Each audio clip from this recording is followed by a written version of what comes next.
Hello friends, स्वागत है आपका अपने यूट्यूब चैनल मिस्टर एग्ज़ाम में।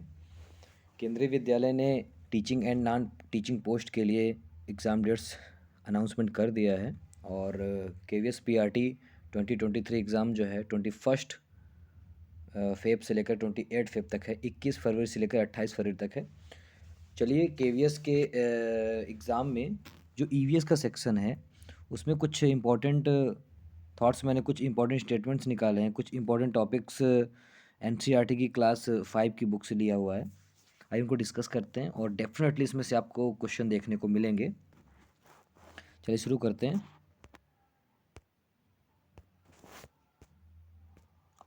स्टार्ट करते हैं।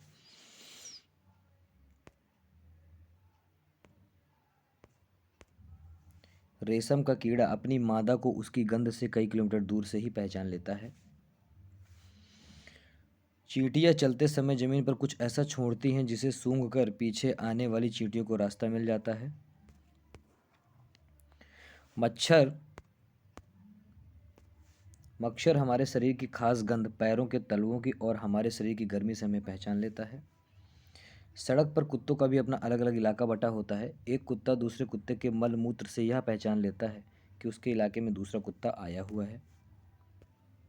आगे देखते हैं। ज़्यादातर पक्षियों की उनकी आंखें उनके सिर के दोनों तरफ होती हैं। पक्षी एक ही समय में दो अलग अलग चीज़ों पर नज़र डाल लेते हैं।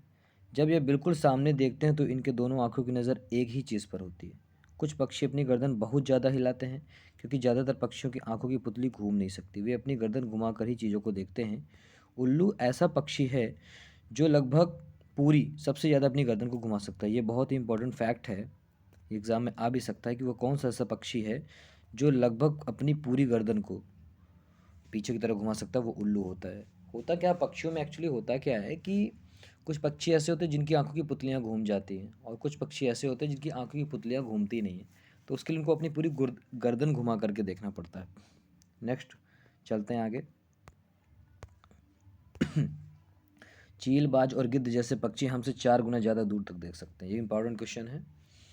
आगे आते हैं। आमतौर पर माना जाता है कि दिन में जागने वाले जानवर कुछ रंग देख पाते हैं और रात में जागने वाले जानवर हर चीज़ को सफ़ेद और काले रंग में देखते हैं। ऐसा कहा जाता है कि जो जानवर होते हैं जो दिन में जगते हैं और रात में सोते हैं, जो दिन में जगते हैं तो उसमें क्या होता है कि वो ज़्यादातर कुछ रंगों को वो देख लेते हैं, लेकिन जो रात में जगते हैं और दिन में सोते हैं जो रात में एक्टिव होते हैं तो वो सारी चीज़ों को काला और सफ़ेद ही देखते हैं, ब्लैक एंड वाइट ही देखते हैं। आगे बढ़ते हैं। पक्षियों के कान दिखाई नहीं देते, उनके बाहरी कान छोटे छोटे छिद्रों से बने होते हैं जो उनके पंखों से ढके रहते हैं। सांप के बाहरी कान नहीं होते, जमीन पर हुए कंपन को ही वह सुन पाता है। क्वेश्चन ऐसे आ सकता है कि ऑप्शन दे देगा 4 और उसमें पूछ लेगा कि कौन सा ऐसा जीव है जो जिसके कान नहीं होते, जिसके बाहरी कान नहीं होते और वो ज़मीन पर हुए कंपन को ही सुन पाता है। तो उसमें सांप ऑप्शन है, वही टिक करना है आपको। मछलियाँ खतरे की चेतावनी एक दूसरे को बिजली की तरंगों से देती हैं। नेक्स्ट देखते हैं। जीव जंतु खतरा देखकर एक विशेष प्रकार की आवाज़ निकालते हैं। डॉल्फिन मछलियाँ भी अलग अलग तरह की आवाज़ें निकालती हैं और एक दूसरे से बात करती हैं। वैज्ञानिकों का मानना है कि कई जानवरों की अपनी पूरी भाषा होती है। जैसे इंसान लोग अपनी अपनी भाषा में बात करते हैं, वैसे कहा जाता है कि जानवरों की भी अपनी खुद की भाषा होती है, पशु पक्षियों की भी अपनी भाषाएं होती हैं। बहुत से जानवर किसी खास मौसम में लंबी नींद में चले जाते हैं, अर्थात कई महीनों तक वह दिखाई नहीं पड़ते। जैसे सर्दियों के दिनों में छिपकली या महीनों महीनों पर दिखाई नहीं देती है। जब आप देखेंगे सर्दियों के दिनों पर दीवारों पर छिपकलियाँ दिखाई नहीं देती हैं। एक इम्पॉर्टेंट क्वेश्चन है स्लॉथ का। स्लॉथ के बारे में आप ज़रूर जानें।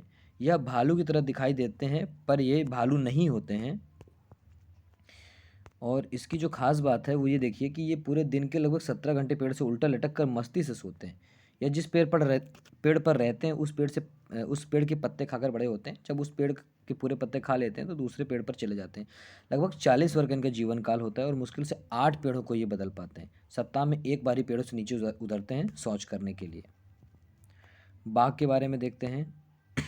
ये इंपॉर्टेंट क्वेश्चन है। बाघ अंधेरे में हमसे 6 गुना बेहतर देख सकता है। निम्नलिखित में से कौन सा जानवर ऐसा है जो हमसे 6 गुना बेहतर तरीके से रात में देख सकता है? ये क्वेश्चन बन सकता है। तो उसमें ऑप्शन होगा बाघ। बाघ की जो मूछें होती हैं हवा में उत्पन्न हुए कंपन को तुरंत भांप लेती हैं और उसे शिकार की बिल्कुल ठीक स्थिति का पता लग जाता है। इससे उसे अंधेरे में भी रास्ता ढूंढने में आसानी मिलती है। बाघ के बारे में देखिए इम्पोर्टेंट चीज़ें दी हुई हैं। बाघ अपने इलाके में अपना मूत्र करके अपनी गंध छोड़ते जाते हैं। यह इलाका कई किलोमीटर तक बड़ा भी हो सकता है और एक बाघ जो है दूसरे बाघ की जो ये गंध है उसको पहचान करके ये पता कर लेता है कि ये मेरा इलाका है या दूसरे बाघ का इलाका है, यहाँ मुझे जाना चाहिए या नहीं। और सबसे इम्पोर्टेंट है कि बाघ का गुर्राना या या तो बाघ बाघ का जो दहाड़ना होता है 3 किलोमीटर की दूरी तक सुना जा सकता है। आगे देखते हैं। बाघ हवा के पत्तों के हिलने और शिकार की झाड़ियों में हिलने के अंतर को पहचान लेता है। देखिए हमारे इंडिया में है या पूरे विश्व में अगर देखा जाए तो ज़्यादातर जीव जंतुओं को जब उनका शिकार किया जाता है, उनको मारा जाता है तो किसी न किसी फ़ायदे के लिए किया जाता है। जैसे हाथी को उसके दांतों के लिए, गेंडे को उसकी सींग के लिए, शेर और मगरमच्छ और सांप को उसकी खाल के लिए मारा जाता है। कस्तूरी हिरन को उसकी थोड़ी सी खुशबू के लिए मारा जाता है। Most important question, Jim Corbett national park Uttarakhand राज्य में है। कान्हा पक्षी विहार राजस्थान के भरतपुर में। मोस्ट इंपॉर्टेंट क्वेश्चन है ये तीनों। तीसरा देखते हैं, बीन, तुम्बा और खंजरी ये तीनों बजाने वाले यंत्र हैं, ये सूखी लौकी से बनाए जाते हैं। आगे बढ़ते हैं। हमारे देश में जितने भी सांप पाए जाते हैं उनमें से केवल 4 तरह के सांप ही होते हैं जो जहरीले होते हैं। पहला नाग, दूसरा करैत, तीसरा दुबोई और चौथा अफाई। सांप की जहर को खत्म करने वाली दवाई जो है सांप की जहर से ही बनाई जाती है, जो कि सभी हमारे सरकारी अस्पतालों में निःशुल्क उपलब्ध होती है। यहाँ पर आप देख सकते हैं कच्चे दूध को पचने में 2 घंटे 15 मिनट लगते हैं, उबले दूध को पचने में 2 घंटे लगते हैं, पूरी तरह उबला हुआ अंडा 3 घंटे 30 मिनट में पच जाता है। कुछ शिकारी पौधे होते हैं जो चूहों, मेढकों और कीड़ों को, मकोड़ों को, छोटे छोटे जीवों को शिकार करते हैं। नेपेंथिस एक शिकारी पौधा है। ऑप्शन दे देगा कि निम्नलिखित में से कौन सा एक शिकारी पौधा है, उसमें अगर नेपेंथिस ऑप्शन है तो आपको वही टिक करना है। नेक्स्ट क्वेश्चन, नेपेंथिस के बारे में दिया हुआ है कि यह ऑस्ट्रेलिया, इंडोनेशिया और भारत के मेघालय राज्य में पाया जाता है। इसका आकार लंबे घड़े जैसा होता है जिसकी ऊपरी पत्ती पर ढक्कन लगा होता है। घड़े से खास तरह की खुशबू निकलती है जिससे कीड़े मकोड़े इसको खींचे चले जाते हैं और बाद में इसमें फंस जाते हैं। ये एक वेरी वेरी इंपॉर्टेंट क्वेश्चन है मृत सागर के ऊपर। दुनिया का सबसे नमकीन सागर है जो लगभग 1 लीटर पानी पर 300 ग्राम नमक पाया जाता है। मृत सागर ऐसा है कि जिसमें हम आसानी से लेटे हैं तैर सकते हैं। दांडी यात्रा के बारे में थोड़ा देखते हैं। कब शुरू हुई थी, किसके द्वारा? महात्मा गांधी द्वारा 1930 में अहमदाबाद से दांडी तक चलकर पूरी की गई थी। समुद्र से जब पानी बनाते हैं तो उसको ज़मीन में क्यारियाँ बना करके भर दिया जाता है और तेज़ धूप के कारण पानी सूख जाता है और नमक बच जाता है। वेरी वेरी इंपॉर्टेंट क्वेश्चन आपके सामने आ चुका है। मलेरिया नामक बीमारी जो है मादा मच्छर, ये ध्यान दीजिएगा, नर मच्छर नहीं, मादा मच्छर एनीफिलीज से होता है। ध्यान दीजिएगा, बहुत ही ज़्यादा इंपॉर्टेंट क्वेश्चन है। और मलेरिया की दवाई जो सिनकोना की वृक्ष की छाल से बनाई जाती है, बहुत ही ज़्यादा इंपॉर्टेंट है। और ये सारे रिपीटेड क्वेश्चंस भी हैं जो आ चुके एग्जाम में। मलेरिया, डेंगू और चिकनगुनिया मच्छरों द्वारा फैलने वाली बीमारी है। ये इंपॉर्टेंट है कि निम्नलिखित में से कौन सी बीमारियों का समूह जो है वो मच्छरों द्वारा फैलने वाला है। मलेरिया, डेंगू और चिकनगुनिया ऑप्शन में आपको टिक करना है। और मलेरिया से रिलेटेड जो है इस चीज़ में खोज के लिए रोनाल्ड रॉस को 1902 में चिकित्सा का नोबेल भी मिला था। आगे आते हैं। ये भी बहुत ही ज़्यादा, दोस्तों जितने भी क्वेश्चन का ये समूह दिया गया है वो बहुत ही ज़्यादा इंपॉर्टेंट है। ये हर एग्ज़ाम में आ चुके हैं और आने की बहुत ज़्यादा संभावना है। माउंट एवरेस्ट को नेपाल में किस नाम से जाना जाता है? सागर माथा। 23 मई सन 1984 को बछेंद्री पाल 8,900 मीटर ऊंची चोटी माउंट एवरेस्ट पर पहुंची थी। गोलकुंडा के ऊपर क्वेश्चन आ चुका है कई बार। गोलकुंडा जो है, गोलकुंडा का किला, ये दक्षिण भारत के हैदराबाद में है। खुदाई करते समय यहाँ से बर्तन, औजार, जेवर, हथियार आदि मिले थे। गोलकुंडा के किले में 87 बुर्ज हैं, बहुत ज़्यादा इंपॉर्टेंट है। और ये क्वेश्चन तो कई बार एग्जाम में आया। कांसा नामक धातु तांबा और टिन का मिश्रण। कांसा किसका मिश्रण? तांबा और टिन का। Very very important. Sunita Williams अंतरिक्ष के लिए उन्होंने कब उड़ान भरी थी? 9 दिसंबर 2006 को। कल्पना चावला जिस अंतरिक्ष यान से अंतरिक्ष गई थी उसका नाम था कोलंबिया।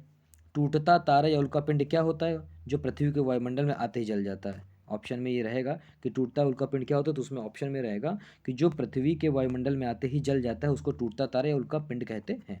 नील आर्मस्ट्रांग चांद पर, सॉरी ये गलत हो गया, चांद पर उतरने वाले सबसे पहले व्यक्ति थे, वो 1969 में चांद पर गए थे। ठीक है, अब आप देख सकते हैं सीएनजी का फुल फॉर्म कई बार पूछा गया है। यूपी टेट, सुपर टेट, बाकी स्टेट्स के टेट एग्जाम में, और केवीएस, डीएसएसबी, सीटेट कई जगह पूछा गया। Compressed natural gas, LPG liquid petroleum gas. ठंडा रेगिस्तान या शीत मरुस्थल किसे कहते हैं? लेह लद्दाख को कहते हैं। लद्दाख के बारे में आपको कुछ बता दें कि वहाँ पर कैसे घर बनाए जाते हैं, कैसे किस प्रकार लोग वहाँ पर रहते हैं, चलिए देखते हैं। लद्दाख में घर 2 मंजिला घर पत्थरों को काट कर बनाया जाता है। चीनी और मिट्टी और चीनी से चूने से पुताई की जाती है। हर तरफ घास फूस और लकड़ी की सीढ़ी का प्रयोग किया जाता है पहली मंजिल में जाने के लिए। नीचे की मंजिल पर जानवरों को रखते हैं, जरूरी सामान रखते हैं। नीचे की मंजिल में कोई खिड़की नहीं होती है। छत को मजबूत बनाने के लिए मोटे तनों का प्रयोग किया जाता है। ये एग्ज़ाम में आ चुका है, सीटेट एग्ज़ाम में कई बार आया है कि लद्दाख में घर होते हैं, उसमें 4 ऑप्शन दे देगा आपको। फिर पूछेगा पहला सही है, दूसरा सही है, दोनों सही है, तीसरा। तो आपको ये याद रखना है कि इसकी विशेषताएँ क्या होती हैं। और नीचे चल के देखते हैं। देखिए, घरों की छतें समतल, मोटी मोटी दीवारें, लकड़ी की फर्श, लकड़ी की छत ठंड से बचने के लिए। जो घर बनते हैं वहाँ पर उनको दीवारें, वो छतें समतल होती हैं, एक बराबर होती हैं, इसलिए कि वहाँ पर छतों में ये लोग गर्मी के मौसम में ज़्यादा से ज़्यादा सब्जियों को, फलों को और चीज़ों को सुखा लेते हैं, जिससे ठंडी के मौसम में उसी को अपना उबाल कर गर्म करके खाते रहते हैं। मोटी मोटी दीवारें होती हैं, लकड़ी की फर्श होती है और लकड़ी की छत होती है। फर्श अगर लकड़ी की तो आपको ठंड से बचाएगी। चांगपा, चांगपा ये बहुत ही ज़्यादा इंपॉर्टेंट है, कई बार एग्जाम में पूछा गया। चांगपा, चांगपा कौन होते हैं? चांगपा घुमंतू लोग होते हैं जो घूम एक स्थान पर कभी नहीं रहते हैं। अपनी भेड़ बकरियों को लेकर पहाड़ों में हरे मैदानों की तलाश में रहते हैं। अपनी भेड़ बकरियों से इन्होंने अपनी ज़रूरत का सामान मिल जाता है। जैसे इनको क्या चाहिए? दूध चाहिए, दूध मिल जाता है। खाने के लिए मांस चाहिए, टेंट लगाने के लिए चमड़ा और स्वेटर और कोट पहनने के लिए इनको ऊन भी मिल जाता है। चांगपा जो है खास तरह की बकरियां पालते हैं। जो चांगपा जनजाति के लोग होते हैं, ये खास तरह की बकरियां पालते हैं जिनके बालों से दुनिया की सबसे मशहूर पश्मीना ऊन बनती है। ये क्वेश्चन आता है कि पश्मीना ऊन किससे बनती है? पश्मीना भेड़ से बनती है। और ये कौन पालता है? चांगपा। जितनी ऊंची और ठंडी जगह होगी, जितनी ऊंची और ठंडी जगह में इनको रखा जाता है बकरियों को, इन बकरियों के बाल उतने ही ज़्यादा नरम और घने होते हैं।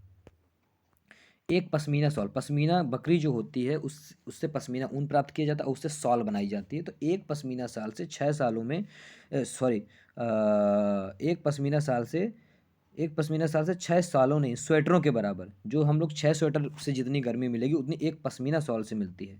इतनी गर्मी, और मोटा बिल्कुल भी नहीं रहता, बहुत पतला सा रहता है। पश्मीना बकरी के 6 बालों को मिलाकर मनुष्य के एक बाल की मोटाई प्राप्त होती है। आप ये मान के चलिए कि जो पश्मीना बकरी होती है उसके जो बाल होते हैं इतने पतले होते हैं, अगर हमारे 6 बालों को एक साथ मिला दिए तब जाकर उसका एक बाल होता है। सॉरी, अगर हमारे पश्मीना के अगर 6 बालों को मिला दिया जाए तब जाकर के हमारा एक बाल होता है। इसलिए इनके बालों को मशीनों द्वारा नहीं बुना जा सकता, इतने पतले होते हैं कि मशीन की सहायता से इनको नहीं बुना जा सकता। खास तरह के जो बुनकर होते हैं हाथों से इनकी बुनाई करते हैं। और अगर एक बुनकर लगातार 250 घंटे, फ्रेंड्स 250 घंटे, 250 आवर्स, देखिए 250 घंटे अगर वो बुनाई करेगा तब जाकर के एक साधारण पश्मीना शाल का निर्माण होगा। चांगपा के द्वारा जो तिकोने टेंट बनाए जाते हैं उनको रैम्बो कहते हैं। डल झील कहाँ पर है? श्रीनगर में है। मोस्ट इंपॉर्टेंट क्वेश्चन अगला देखते हैं। गुजरात के भुज में 26 जनवरी 2001 को भूकंप आया था और उसकी तीव्रता 7.7 थी। कुड़ुक भाषा में तोरांग का क्या क्या अर्थ होता है? कुड़ुक भाषा में तोरांग का अर्थ होता है जंगल। आगे चलते हैं।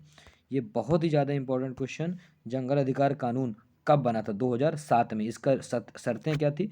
जो आदिवासी लोग 25 वर्ष या उससे अधिक साल तक जंगल में रह रहे हैं, उन्हें जंगल से हटाया नहीं जा सकता और जंगल में जो भी चीज़ें पैदा होती हैं उनमें उनका हक होता है।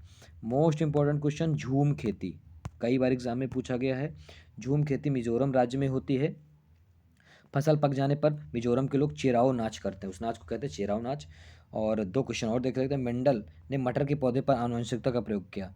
किस व्यक्ति ने मटर के पौधे पर आनुवंशिकता का प्रयोग किया? मेंडल ने किया।